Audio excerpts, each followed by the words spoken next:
आणि ही थेट दृश्य आपण बघतोय नाशिकमधनं राज ठाकरे नाशिक दौऱ्यावरती दाखल झालेत। नाशिकमध्ये ते पोहोचलेत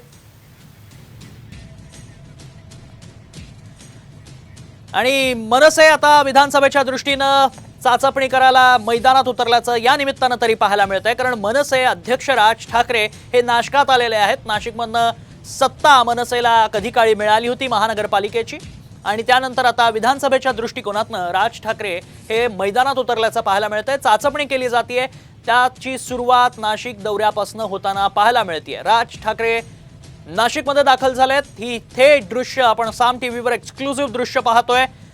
राज ठाकरे मनसे पदाधिकाऱ्यांना भेटणार आहेत, कार्यकर्त्यांची भेट घेणार आहेत, मनसैनिकांना संदेश देणार आहेत। विधानसभेच्या दृष्टीनं आता मनसे कामाला लागल्याचं या निमित्तानं पाहायला मिळतंय। विधानसभेसाठी राज ठाकरे चाचपणी करत असल्याचं पाहायला मिळतंय। एकीकडे विधानसभेसाठी जोरदार तयारी सुरू असल्याचं पाहायला मिळतंय, त्यातच आता मनसेही मागे नाही हे स्पष्ट होतंय। मनसेकडनंही विधानसभेसाठी चाचपणी सुरू झाली आहे। थेट नाशिकमधून राज ठाकरेंनी चाचपणी करण्यास सुरुवात केल्याचं पाहायला मिळतं। एक्सक्लुसिव्ह दृश्य आता आपण साम टीव्हीवर बघतोय। नाशिकमधून राज ठाकरे सध्या नाशिक दौऱ्यावरती असल्याचं पाहायला मिळतंय। नाशिकमधून राज ठाकरे एक्सक्लुसिव्ह दृश्य आपल्या साम टीव्हीवर आपण बघतोय। राज ठाकरे हे विधानसभेच्या दृष्टीनं चाचपणी करतात।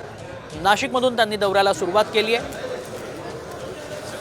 विविध जिल्ह्यांचा ते दौरा करणार आहेत आगामी काळात। विधानसभेसाठी राज ठाकरे सध्या चाचपणी करतायत। मनसैनिकांची ते भेट घेणार आहेत, कार्यकर्त्यांची भेट घेणार आहेत। आता मनसे स्वबळावर लढते की महायुती ते पाहणं महत्त्वाचं असणार आहे।